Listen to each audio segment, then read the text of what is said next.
Hello, everybody. Welcome to Economics with the Honorable David M. Walker. I'm Nick Pellavita. I'll be your moderator for today's topic. And today is a very interesting topic. We're going to be discussing elimination of the Department of Education. Now, this was originally proposed by none other than Donald Trump. And at first I thought, this guy's crazy. Why would you eliminate the Department of Education?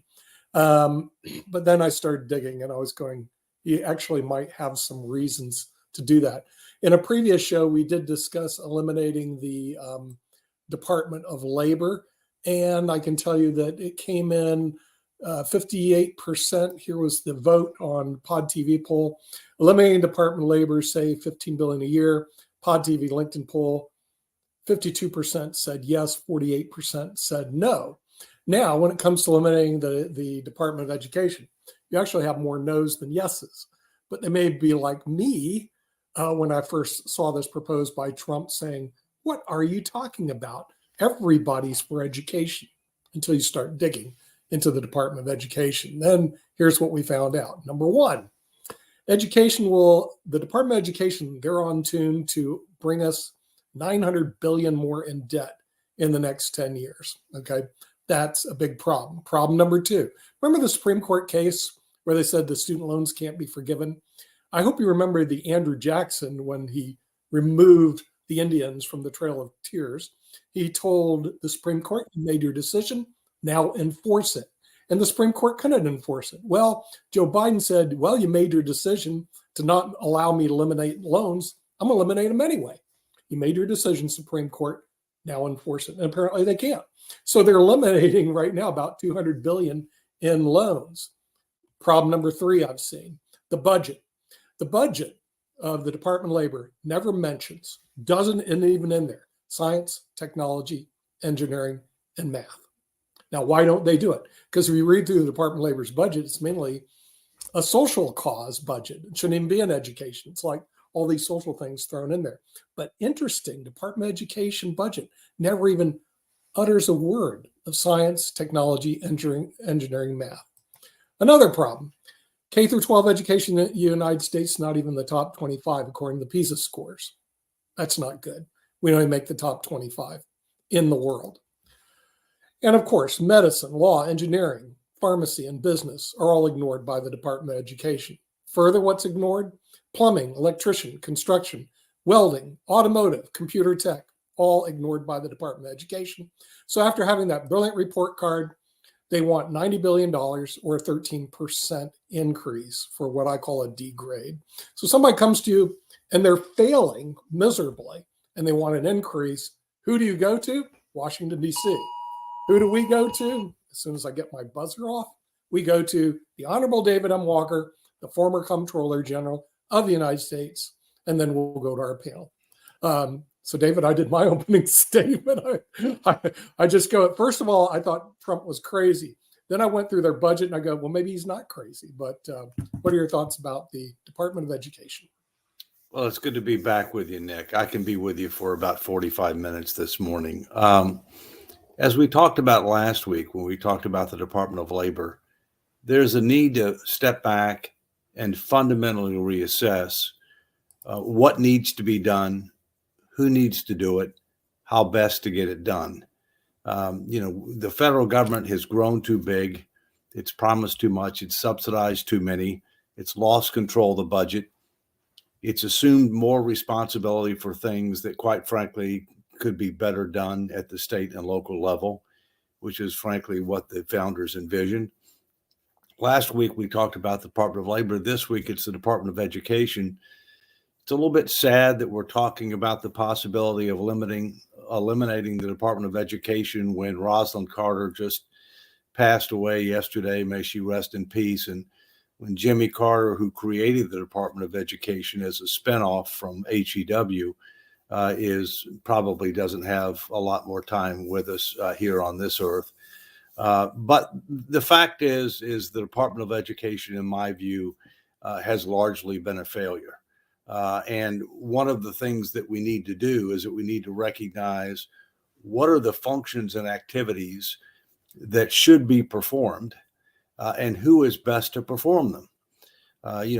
Most education in this country is determined at the local level through school boards.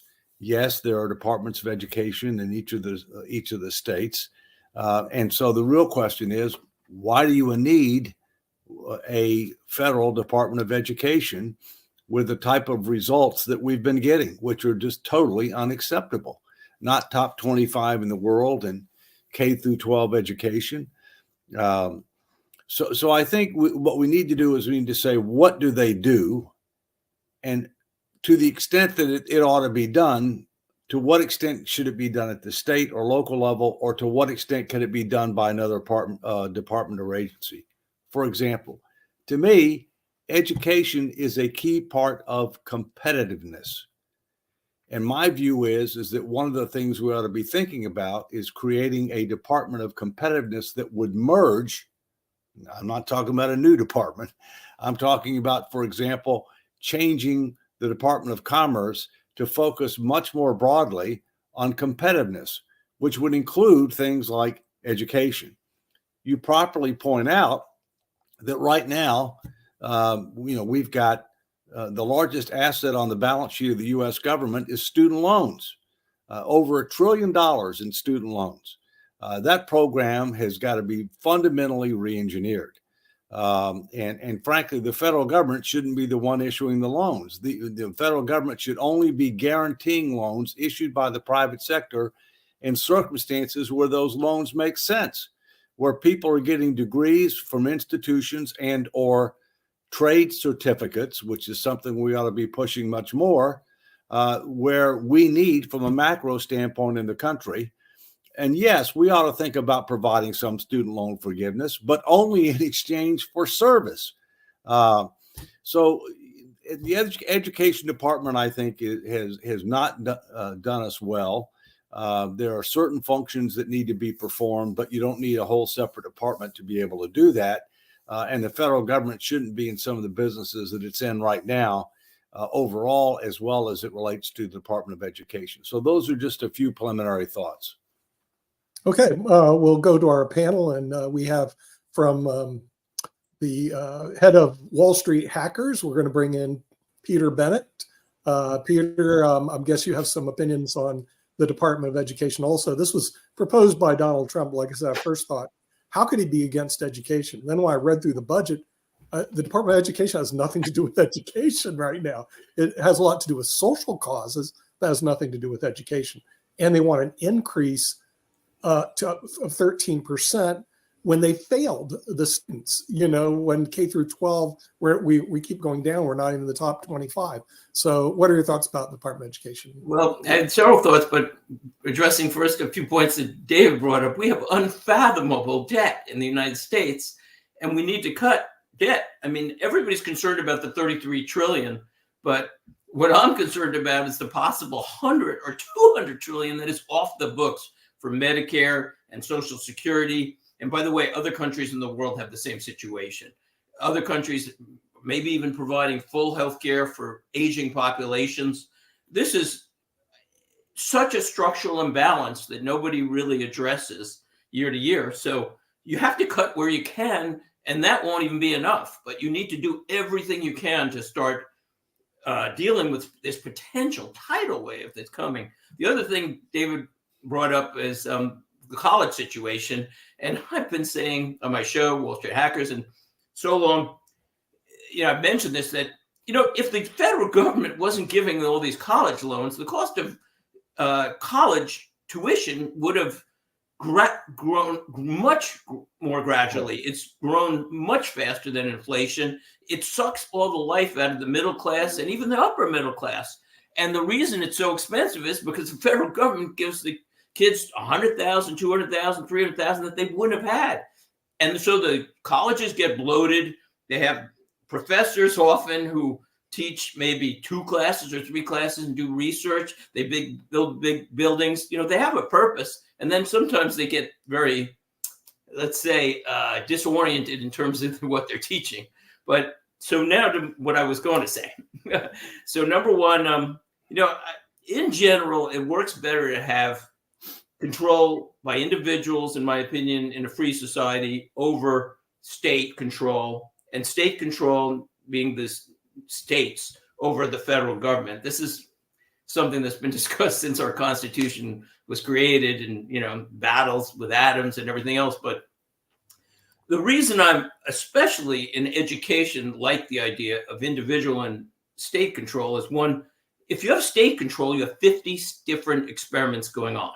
And education, is so poor in the United States, for one thing. But the other thing is, with 50 different experiments, states can learn from each other. If you have a unified system from the federal government, it's just basically that Washington dictating one policy that may or may not work. So that's what competition is about in the free markets and also in education. And the other thing is, we get into this later, but I'm very in favor of individual control in terms of school choice and charter schools. It's worked very well in Florida. I'll talk about that later maybe. But if you're going to move it down to the individual choice level, especially, you don't need the federal government to tell the states, or even the states to tell the individuals. Let people choose where they want to send their kids, so there's competition. And this can actually help the public system.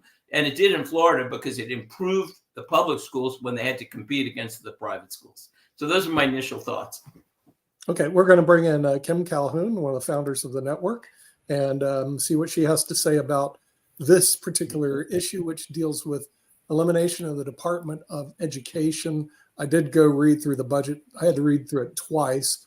It was proposed by Trump to eliminate the Department of Education. I thought, Trump's crazy. Then all you have to do is go read through the budget. It has nothing to do with education. They don't even mention science, technology, engineering, math. They don't mention the trades. They don't help fund the industries of the future.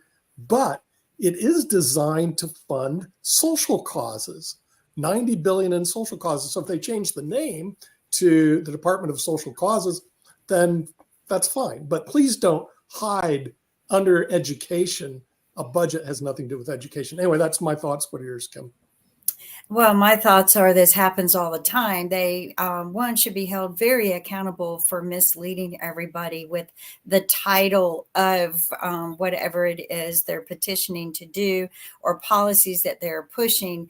Like we saw what happened here in North Carolina with McCrory, when he, pushed a bill and said that it was about victims, and it was more about saying, gay people have no rights, but it wasn't anything about protecting victims, right? They had every other law in there besides protecting victims of domestic violence. He said, you have a right to fire gay people. You have it was everything but that. So he got everyone riled up about the title and into it because of the title, and pushing it because of the title, and nobody read it.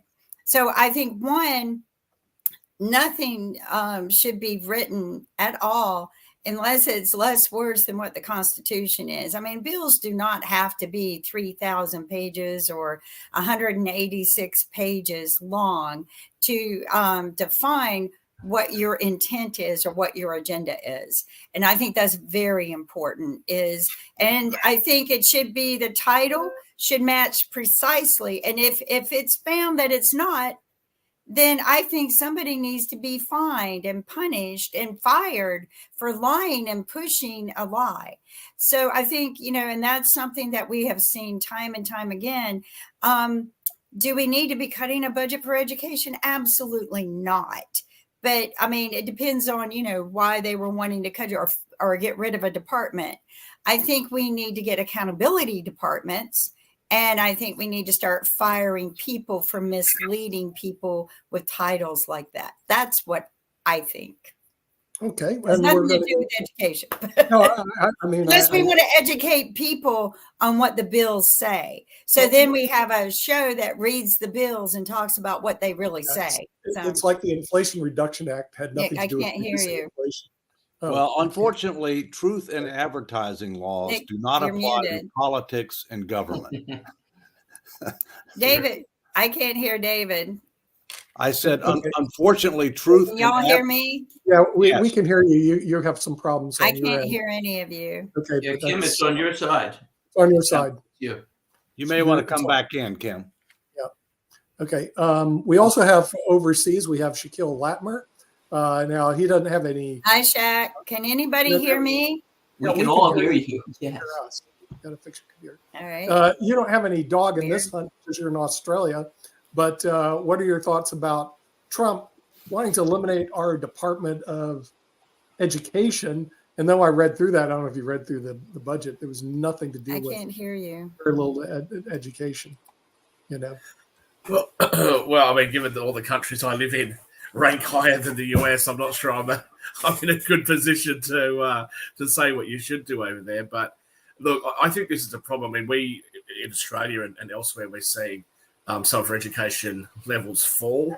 It's got to be a concerning problem at some level for people in government that our competitors like China, Japan, Taiwan, all these countries rank really highly.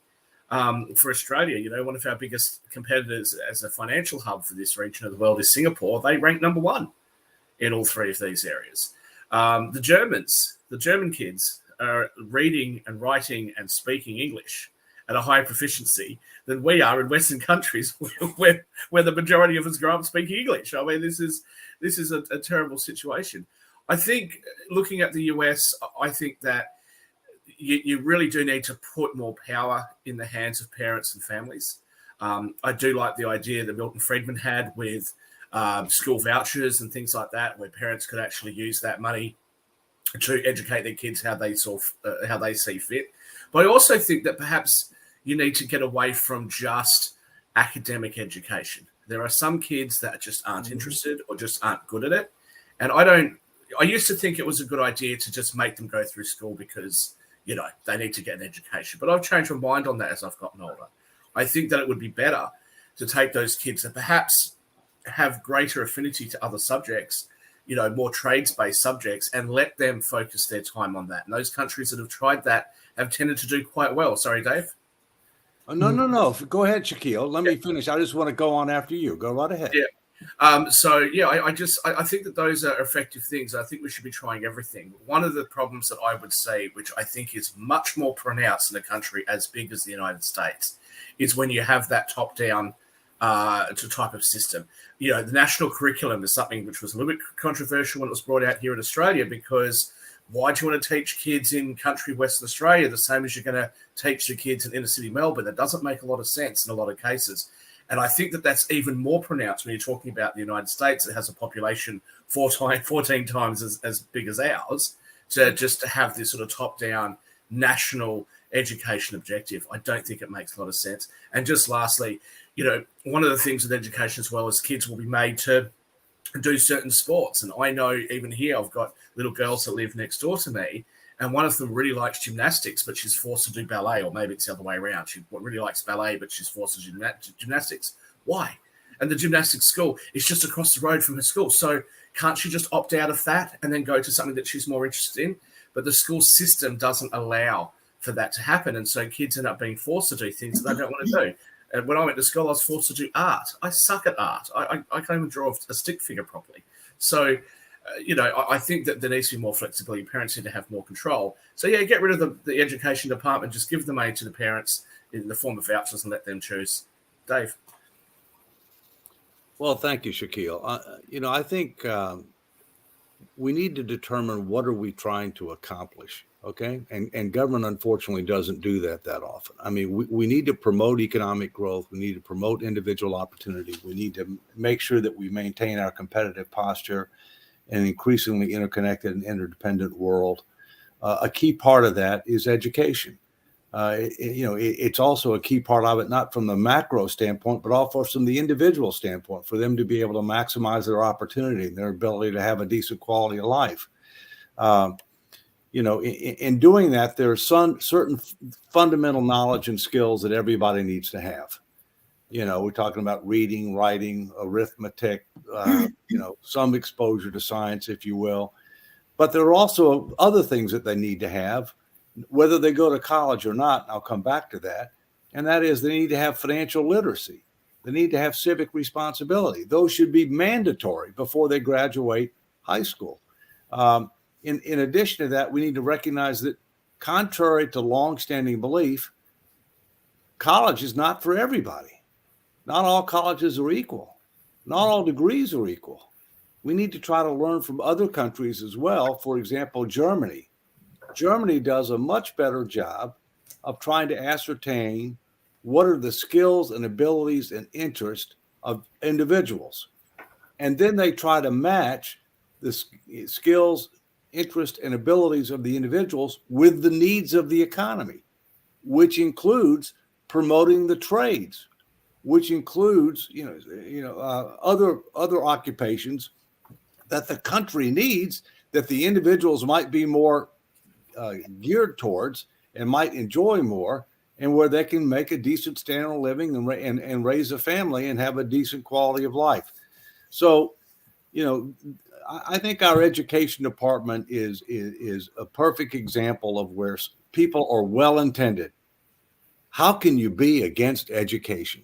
Nobody's against education. It's like defense. How can you be against defense? Nobody's against defense. But as Ross Perot would say, we got to lift the hood.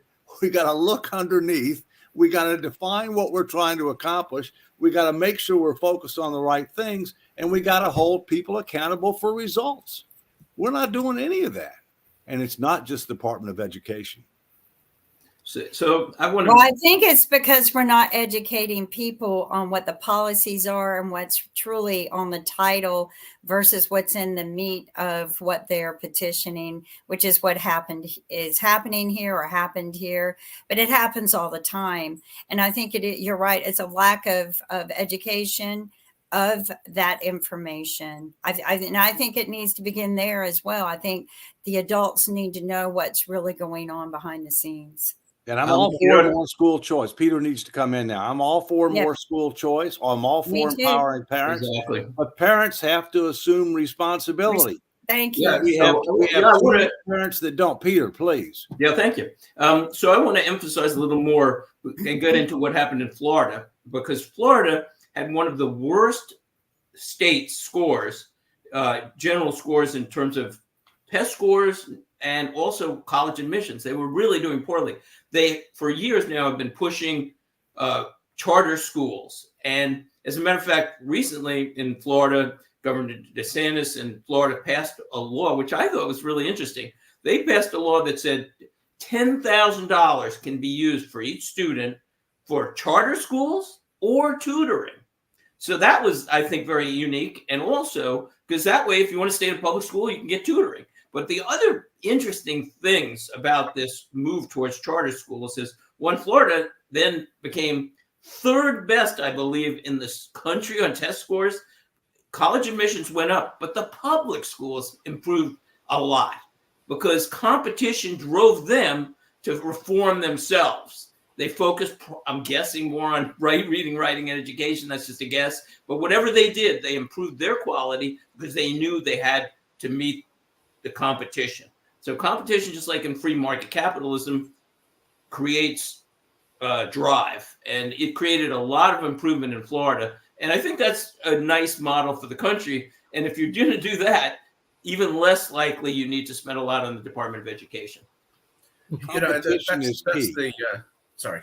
No, competition is key, not just in education, but across the board. And results is what we need to focus on. Shaquille, please. I was just going to say, this is the problem with big government and these bloated budgets. If Peter Bennett employed me to teach his children and I gave him those sorts of results, the gall that I would have to ask Peter to pay me more the following year for those bad results, Peter's going to say, what, are you kidding me? And the really sad thing for the United States, you guys all know how much I love and adore your country, but based on the education results and the cost per pupil across the country, Americans would be better off sending their kids to be educated in Canada and give the Canadians the money. And Canada is a far less powerful and prestigious country, apparently. So, I mean, you really have to compare yourself against your peer group. And I think that falling behind this way is a great tragedy. And it shouldn't happen. I mean, the United States used to be the envy of the world in these areas. The United States used to be, the top 5 consistently across these subjects, and now it's not. And that doesn't bode well, because those kids are going to be in politics in 20 and 30 years. Those kids are going to be running the place. And, what are they going to teach their children? So it's a real, I think we've really let this generation down. We have to do something for them. But I think the question is, what has happened? Why are we where we are? And what needs to change in order to get us to where we need to be? And part of it obviously might be government policy, but part of it could be other things, including public sector unions. Well, I want to add Oh, yeah, something public- yeah, well, into this about the education system. We still don't put enough money into our education system. And I help and work with a woman who is a elementary school teacher in a impoverished area, right? They don't get anything. They really don't. The kids barely have enough food to eat. And so I still think we are not putting enough money just into the public school system. I'm a big fan of the charter schools, which are, not you don't have to pay to go to them. They're a little bit better infrastructure for parents to be involved in. And they're, free. And but more money goes into them. But I think we need to put more money into our school system, as well as, like David said, we need to teach financial literacy so that information grows with these children as they get older. Maybe it goes home with them. They can have these conversations at home with their parents. And all of this just, cycles into our society the way it should. I'll just say, though, first of all, I think that American schools should be teaching American children to be proud of America instead of finding all of her flaws. It's such a beautiful country, and why kids are growing up with such a dislike for their own country, to me, is a miseducation. But just on the point of there needs to be more funding here. Just to slightly change the subject, in the UK, what they found was they increased funding for healthcare, but they had less doctors and nurses because all the money went to administrative staff. I fear that this is the problem that you're finding in the education system in the United States, because, again, if you look at the cost per pupil spent by state and federal governments, and then you compare it to your peer group, you find the United States, in many cases, and in some states, actually spend much more money and get much worse results. And in Milton Friedman's Free to Choose, I remember that he did something on education. He actually talked about 2 different schools in 2 different places that actually had about the same expenditure, and yet they had vastly different results. So I don't think money in and of itself is the issue. I think there is a culture. I think the teachers union has a lot to answer for in the United States, as well as over here in Australia. All these things I think need to be addressed, but just simply pumping money in isn't going to be the problem. It needs to be, where is that money going? Right. I have to agree with value for money, because if you look at the data, as Shaquille has talked about, we are way above average in cost per pupil, and we are significantly below average in results. So the answer is not just to do more of the same. The answer is to re-engineer the system. What should we do? How should we do it? Who should do it? And anybody who opposes competition is part of the problem, not part of the solution. I agree. By the way, the budget doesn't mention any of the things that you guys are discussing. Like I said, if you go through the budget, all it is social causes. It has nothing to do with competitiveness, nothing to do with industries of the future, nothing to do with science, technology, engineering, math. It's pure social causes. And then the thing is, it goes under the Department of Education. The social And that causes doesn't help. Well, it could be the Department of Social Causes. Then I think it would be a correct budget. But the social causes don't even make sense. They talk about putting more racial diversity into schools, but at the same time, you're telling us that black kids can't learn from white teachers. So which is it? Do you want there to be only black kids in black schools with black teachers, or do you want diversity? Make up your mind. So you've just spent all this money trying to tell us one thing. Now you're going to spend the money to do the opposite. And what ends up happening is that becomes the thing that gets focused on by the education departments and the students. All this goes through is social causes. Well, and I want to put in a point that I don't understand at all. We have a lottery system that's for the education. The lottery system is supposed to put the money that we put into the lottery. And of course, some people win, some people don't. But the rest of it's supposed to go into the education system. And it's billions of dollars since it started. Where is that going? Where's that money going? Because Kim, apparently that it's not varies. going to the education system. That varies by state. Okay. Right. For example, I lived in Georgia twice. Yes. And the governor who created the system committed that he would dedicate it to the education system. But as we all know, money is fungible, right? I mean, it's part of the issue with regard to the recent controversy regarding Iran. If they end up getting several billion more dollars, then maybe they don't end up spending it on what you don't want them to spend it on, but they can spend other money on that and then spend the money that you just gave them on something else. But in fairness, in the case of Georgia, they do have tuition-free college. That money is dedicated to give scholarships to people who graduate from high school with at least a certain grade point average. And if they do that, then they have the ability to go to a state university where the tuition, not everything, but the tuition is paid for by the state. So some states do it right, some states don't.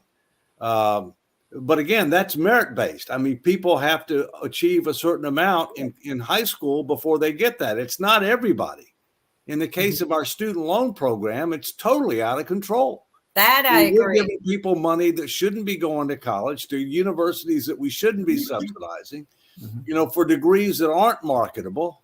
All right. And then you get a president who wants to give away part of the largest asset that we have on the balance sheet, which is student loans. This is especially when you're in $31 trillion worth of debt and you're heading towards all the crises that we've talked about, Medicare, Social Security running out of funding, etc. And then you're making decisions like this. It is quite mind-boggling. I'll just say very quickly as well, if you can get private tutoring, I would say that is one of the greatest advantages that you can get. I had some of that when I was at school. And I'll tell you, I would rather have a 21-year-old, student at university come and teach my kids maths rather than a teacher do it, because that kid's, the best that they can be in maths or whatever other subject that you're talking about. And it would cost a lot less, actually. The royal family has private tutoring for their kids. If it's good enough for them, it should be good enough for all of us. And frankly, for the teachers' unions that are worried about there being all these teachers out of work, not at all. If the teachers are really good, then and you're giving funding for tutoring, which means that there's a much lower student to teacher ratio, you would actually have a lot more educators. So there'd be competition all the way around, and it would be so much better as far as outcomes are concerned. It would also mean that kids can learn at their own pace. The things that they're already proficient in, you don't need to focus on as much. Where they're lacking, you can focus on that and bring them up to speed. You would just have so many better results. I don't know why there is any opposition to this in the United States or elsewhere.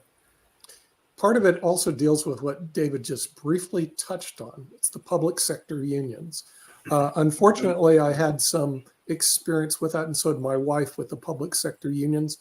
They make it difficult unless you think the way they think to get a job in teaching. And the way they think is, pure, let's not teach anything hard, let's candy coat everything. And so it can be very frustrating to have to deal with the public school system. I tried, my wife tried, and it's like next to impossible. At first, I thought charter schools were bad because it takes away from the public schools. Then I realized the public school system sucks. You better have charter schools, because without charter schools, you have no competition. The public sector unions have a stranglehold.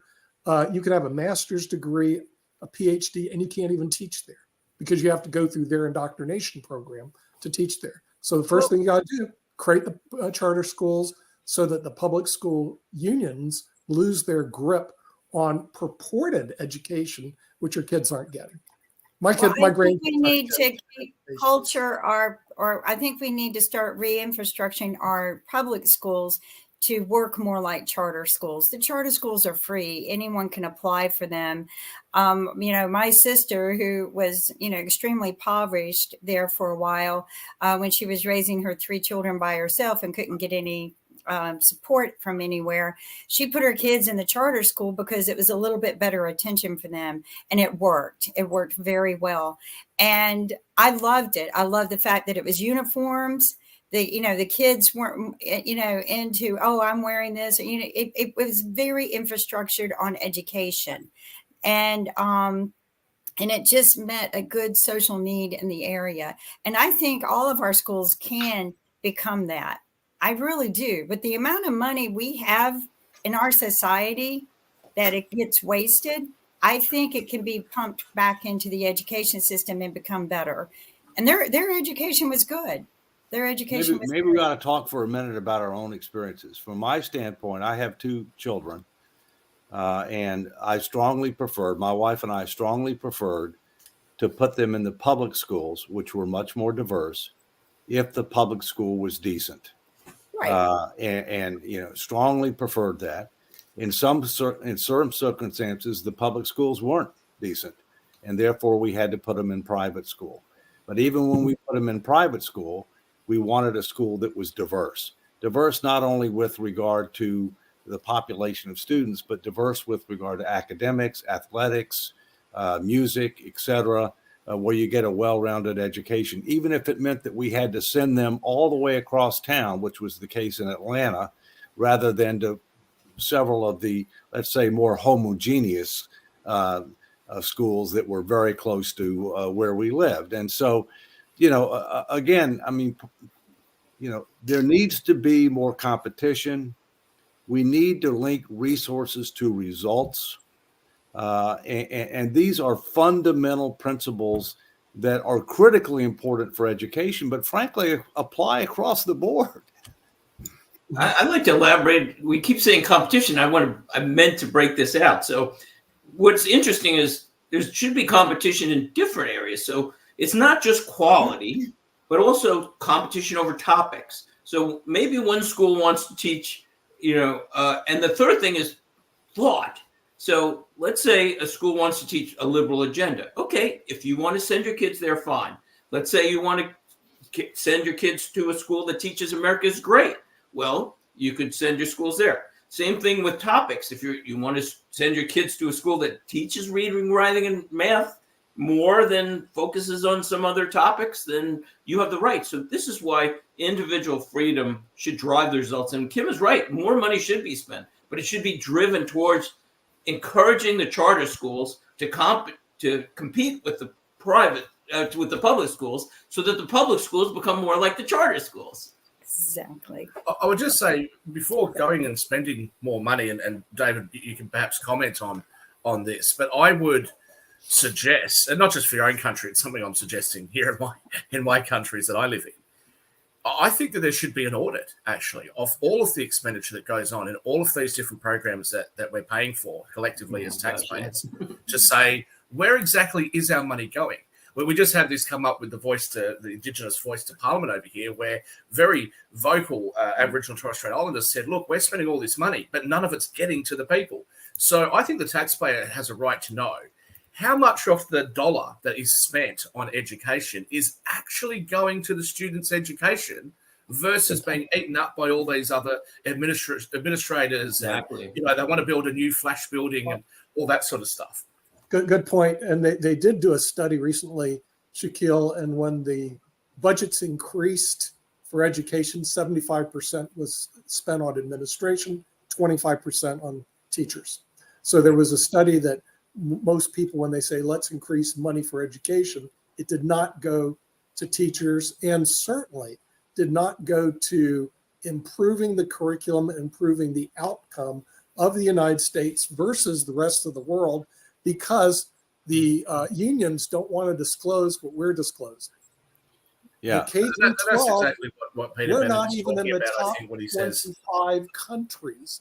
I haven't looked to see if Australia beats the United States, Yes, but we we're do. beaten by. Yeah. So, do you guys feel? Yeah, I'm sure they do. But let me, if I this can is jump in this is for a horrible. second. We were in the top 5. If We're you in the put, top 5 of everything. Now we're if you put not even private in the top. for-profit companies in there to compete with not-for-profit charter schools and charity-run schools and foundational-run schools, as well as public schools, you'll probably find that the privately run schools and some of the charity-run schools are going to shrink that administrative cost. That means more money directly into education. I think that's why a school voucher program across the Western world actually would be really, really effective in getting those better results. And we have to do something. Let me jump in for a second. I don't think we need more money in education. I think we waste a huge amount of money. Exactly. I don't think we need more money in defense. I think we waste a huge amount of money. The real question is, what are we trying to accomplish? How do we measure success? What are we doing as compared to that? What kind of results are we getting? The fact is that there are audits that are done of the Department of Education and every other major department and agency in the federal government, but they're financial audits. And all the financial audit does is to say, all right, it provides accountability over the resources. It does not say that you're operating in an economical, efficient, effective, ethical, moral, or any other basis. All right. And so it gives people a false sense of security that when the Department of Education gets a unqualified opinion on its financial statements, that everything's okay. When in reality, the problem that we have is we're not getting results. We're not getting results. No matter how much money you have, we're not getting results. And the idea of throwing more money at a system that is getting worse results with the passage of time is, as Einstein would say, if you give the same, something to the effect that if you keep on doing the same thing with the same people over and over again and expecting different results, that's the definition of insanity. That's beautiful. And when Well we go, said, David.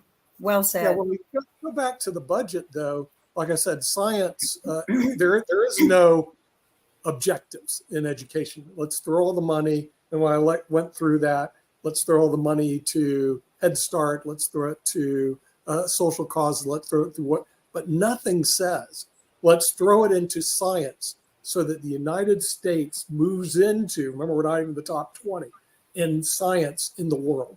Okay. There's no objectives, David, in the Department of Education in Washington, D.C. None whatsoever. So if you're doing an MBA, and Peter and I both have MBAs, we used to have management by objective was a big thing.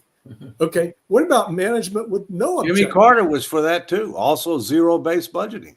Right. Management. Yeah. Well, how about I love with this no budget. objectives? There is Page no 3 or objective. 4 in of it this says budget. that it's about delivering results for the American people. Now, I'm not American, but you guys are. How do you feel about the results you've got so far? You Yeah, happy but with they these ones? don't even define results. All they have to do is put in a budget, we're going to allocate this money so we can move the United States in the top 20 in science. Seriously. Well, but they don't even have an objective to be in the But top if you're 20. you're coming to a outspending point. your peer group. I don't get it. What's the difference? You might as well double the budget. You're still going to get the same result. You're only spending 90 billion now, but you're outspending your peer group per student, and Yeah. you're still falling behind. Clearly, it's not a money issue. Clearly, there's something else. No, it's not a money issue. They have no objectives. David, as you say, there is no plan. Yeah, with the there's no Department of plan. And the Education. other thing is that one of the things that I pushed when I was Comptroller General, not only that we needed a plan, and by the way, every department and agency has a plan, has a strategic plan. What we don't have is that we don't have a consolidated plan for the U.S. government. All right. The problem is the plans that a lot of these departments and agencies have don't have something that I've been advocating for years. It's called key performance indicators. What are we trying to accomplish? Right. How do we measure success? How are we doing as compared to plan? Are we getting better or worse? How do we compare to a competitor or comparator groups? That's only when you have all of those answers do you know how you're doing. Because even if we're getting better, if we're still way below average internationally, that's not good enough. Okay. And so these are fundamental principles that the government has not been following and needs to start following. Yeah, and if you You go know, the further, teachers have to do that. The teachers have to be accountable for everything and whether their students are passing. There is a certain level that they do the KPIs and make people, and the students have to take tests. I think somewhere from the middle of the infrastructure up, the money's being misallocated and misspent. I agree with David. We already have the money there. It just needs to be allocated with an agenda. It needs to be allocated with a purpose, and it's not. I think it's just being pocketed by other people and misused. I would point out that, there are entrenched interests and things are not even going the right direction, because look at national testing. First of all, there's a movement in states and various places to say, oh, national testing isn't fair. So they want to do away with testing. So, any school can give somebody an A if there's no standards, no equal measures. But the other thing is now the colleges are saying, oh, maybe you don't have to take the SATs, and it's like, okay, so if you're in a locality that just gives out A's, oh, you've got great, you might as well go to Harvard. It's going the wrong direction, and the federal government needs to step in at the college level, at the public school level, to create competition, and the whole thing needs to be revised. And so many other areas in the government do. You'll be pleased to know that one of our top universities in Australia, you Americans have exported some of your bad ideas, and they've now said we're no longer going to be admitting people based on merit. We're going to be admitting people based on diversity. What are you talking about? This makes no sense. And if standardized testing is such a bad idea, then why do you require people to sit for a driving test? Doesn't matter if you went through the red light. Doesn't matter if you can't change gears. No problems. Here's a driver's license, because none of that matters. In fact, we'll judge it on, can you do feminist dance? No problems. Off you go. Here's your license. Well, Nick, it sounds like you guys have plenty to talk about. And lady, I need to go to a meeting downtown Washington. So Help them out, David. you guys Have continue fun. the conversation. I look forward to seeing you next week. See you next I week. hope everybody who celebrates Thanksgiving has a great Thanksgiving. All right. Happy Will do. Thanksgiving. Thanks, Thank David. you. See you next week. So I'm looking at the budget. I'm not sure if you guys have seen the budget that Nick sent I out haven't to us, seen but it. having a look through it on the last few pages, it actually shows what the projections are, which I think are, look, they're projections. It's hard to project a decade out, but between now and 2033, they're expecting to have another $17 trillion in deficits added to your national debt. So you're going to go from 31 trillion to almost 50 trillion. But don't worry, Peter, it's not too bad. You're also Wait, expecting Shaquille, $14 you're trillion probably only talking about economy. on the books, right? On the books, that's right. Shaquille, but it's the off the books that they won't even discuss the fact that there's no money for Medicare that they were supposed to be putting away in Social Security, and so it's just so phenomenal. I have read that the amount potentially that the U.S. government, again, all world governments I've looked at countries in Europe, countries in Asia, China, South America, they're all in the same rough situation in terms of their retirement plans and their Medicare or healthcare budgets. And what they've done is they basically have no money put aside for this huge tidal wave of debt coming. It's going to affect everybody. And it's either, I always go into this in Wall Street Hackers, and it's either going to go one of two directions. And this will be how it will affect people. For years, I couldn't even figure out, how are they going to deal with this? But one thing I figured out is the most likely scenario is we're going to be heading for zero interest debt or negative interest. So inflation, even if it's at 2 or 3 or 4, and probably it'll never get below 3 again in the United States, will be at 3 maybe, and negative interest rates are 0. So it's going to be it's going to affect the whole economy. But countries cannot afford to pay interest on this amount that maybe, I've read, is more money unfunded than all privately held houses, stocks, and bonds in the United States, and it's similar in other countries. It's just, you can't print that much money without an effect. So one, it'll have an effect, and 2, it's just, they're going to try to control it. If they don't control it, it's going to be massive Zimbabwe inflation. But I think they're going to use what's called bond yield curve control, which has been done in the United States, done in Japan, and they're going to drive the government will drive the interest rates down to 0 or negative. It's the only way they can deal with this. And even then, I would expect Yield curve massive control only inflation. works on the short end. It's very difficult to do that on the longer end because of the markets. Look, if you can freeze some of the spending, if you can look, when Biden took over, and look, I understand it was COVID, but if he was able to not increase spending by too much, with that extra increase in government revenue would have taken care of things as inflation comes up. As long as spending was controlled a little bit.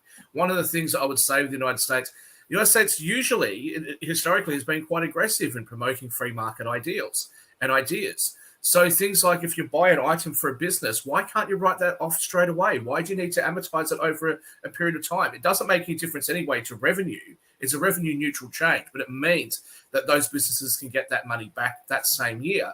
That's going to have a huge impact. Things like your social security system. Australia had a social security system that was somewhat similar to you guys. We recognized decades ago that, look, this is going to be a problem later on. We've introduced a thing called superannuation. You guys have got a similar thing over there with 401k accounts and other types of pension plans. But why not allow people to do that instead of them paying into social security, which is sort of told to Americans as if it's insurance when it doesn't operate as insurance at all. Let people have a little bit more say as to how that money is going to be invested. Let them put it into the markets. Let them put it into other places. And just lastly, to your point about the unfunded liabilities, prior to COVID, the estimate of the total value of the stock market in the US was about 80 trillion. You guys have got 200 trillion in debts or in unfunded liabilities. This is ridiculous. I do believe the housing market and the total value of the real estate market in the US is worth more than that, but this is not healthy. It really isn't. And as you said, Peter, very rightly so, it's not just the US, it's all over the world that has these issues. And it's the most powerful countries, it's the so-called wealthiest countries in the world that are experiencing this. So I'm not sure what school they all went to, but something's gone wrong. No Well, financial they education in do those not schools. do well in math. Potentially. Shaquille, I don't think they do well in math because remember, we don't even hit the top 25 in mathematics in the world. And part of it is this. There was the head of the ARP, Joe Ann, whatever her name is. And she put on LinkedIn, don't touch Social Security and don't touch Medicare. Okay, here's the reality. If you don't touch Social Security, you don't touch Medicare, it will go broke and there will be no Social Security and Medicare. But her sending that out there, then everybody goes on the LinkedIn line saying, oh, I agree with her. Don't touch Social Security. Don't touch Medicare. I agree with her. Don't touch it. Hey, the math doesn't make any sense. Social Security is going broke next decade. Medicare goes broke this decade. All right.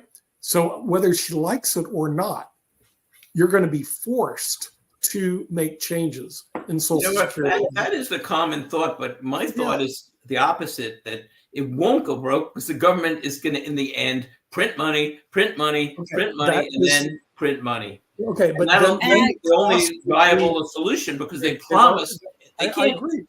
Yeah, Peter, I agree. That's probably what their solution is going to be, and the cost will be inflation. Oh, absolutely. And that will mean those dollars that people are getting aren't worth that much anymore. Exactly. Because of that. I did a study of this about 15 years ago when I was actually studying finance. Sorry, Kim. Okay. Well, what I was going to point out is majority of our leaders who are making all these decisions, they never had a financial literacy course. They all probably passed algebra, calculus, geometry, science, but none of them really took a financial literacy course. And our country is showing the results of this. They're just doing things, knee jerking, oh, let's just send everyone PPP loans and in millions of dollars, don't make them pay it back, even though it's a loan, forgive them. They're not thinking, they could have even done a 0% interest payback, but they didn't even do that. So what I'm saying is that you have a lot of people who are just knee jerk thinking, who don't have the education to do a financial plan for our country. They can do geometry and they all passed geometry and they all graduated from college. But and Nick, you know this. This is why we started the TV show. Nobody ever had financial literacy. And that's our problem with this country. So I did a study of this back when I was studying finance, 15, 20 years ago. My numbers are probably going to be a little bit off because it's coming from memory and it's, things would have changed a little bit. But I did a study of what was the actual return that a person who paid into Social Security actually received on their money. And it worked out by my calculation to be about 0.8%. Yeah. So my suggestion to you would be, if you're an American and you think Social Security shouldn't be touched, give people the choice. So, Peter Bennett, you're working. here's your choice. You can leave your retirement funds in the government-run program that's going to give you 0.8%, or you can do something else with it. Now, maybe there'll be some restrictions and you have to have an advisor or whatever, but you can have a bit more control. What would you prefer? Are you happy with the 0.8%, or would you like something else? So Shaquille, I have a question for you, because this is something I always wrestle with, and I don't have an answer on this, so I'm not taking a position, but here's my question. So if they privatized Social Security directly, indirectly, let's say they said, well, you can put in, half your money into the stock market.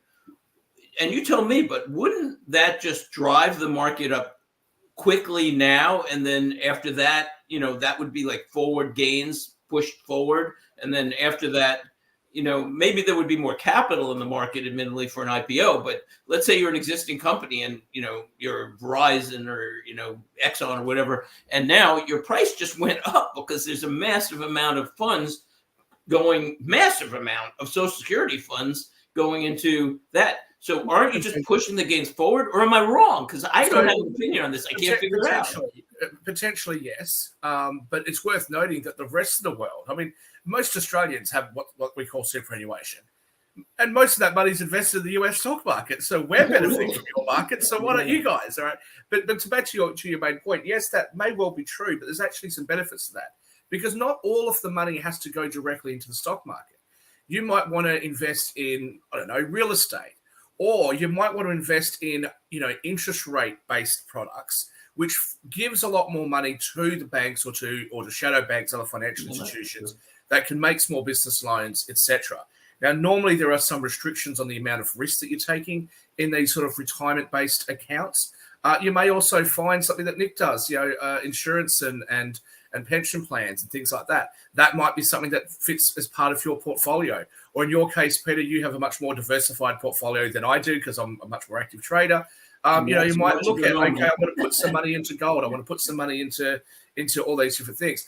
But the point being that I think you're better off letting people have the choice, come what may. Maybe it doesn't work out quite as well as you would have hoped, but I cannot imagine that it would be worse for the country than what you currently have. They can't do that, Shaquille, because here's the problem. All right. When the money goes into Social Security, they take the money from the Social Security Trust Fund to buy U.S. debt. They use it to buy the U.S. debt. That's true. It's not there. So the money isn't there. So the reason they can't do what you're saying, what you're saying is totally true. They can take it, invest in asset allocation, do much better in the market. But the problem is the U.S. is so much in debt, and they have to issue more debt. Joe Biden's budget is asking for another $1.7 trillion in debt. So they're going to have to issue bonds. Nobody's going to buy these stupid bonds. You know who buys those bonds? The Social Security Trust Fund. Well, and the insurance companies and banks that have to buy them. But this is precisely the problem. The everyday hardworking American family, right, the middle class, because they're the ones paying into all this. Okay. They are actually what's happening is the money's being stolen from them. That's my view of it. The government and those people at the top are stealing that money. And then when you come up with things like let's increase the pension age or let's decrease benefits, that's a default. Yeah. Again, if I was running a product, Peter's been paying into this product for a whole heap of time. Then I say, look, Peter, I've got this great deal for you. I'm going to pay you less, and I'm going to pay you later. That would be a default. Peter would sue the hell out of me. But the government does, and it's like, we're just trying to stabilize the system. No, you're ripping off the life savings and the hard work of the middle class, and that is not a fair thing to do. And you know what? What they're going to do is print the money. Right.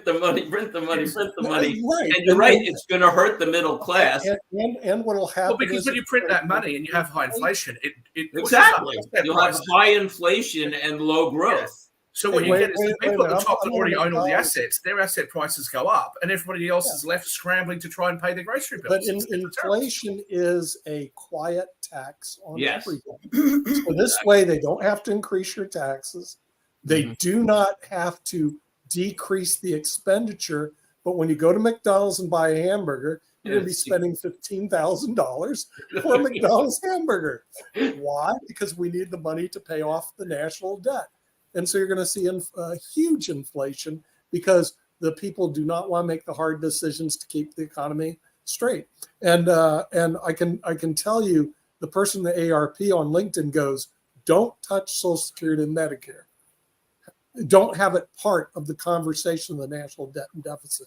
What are your thoughts? We'll bring that next week on Economics Monday. But I was going like, are you kidding me? The thing is unsound. It's like it's going to blow up. It's like the SpaceX missile. I just saw that went up and blew up. Okay, that's what's going to happen with Social Security and Medicare. And she's saying that's what they should do. They should say to everybody who's don't on talk Social about Security, it. look, we gave it to NASA, we flew it up into What space. happens if That's we where don't your talk money about is. it? Well, if you don't talk about it, then the thing is it'll go away, Peter. Yeah, So that's like an don't- ostrich. It's not like an ostrich, right? It's not Don't always talk- this good She strategy. literally said, don't talk about Social Security and Medicare as part of the national debt conversation. Don't even discuss it. Don't touch it. Okay. Yet at the same time, it's like saying, hey, this thing's going to explode, but let's not talk about it. But we'll talk about it at a future time on Economics Monday. We're past the hour and we'll see everybody next week. Bye-bye.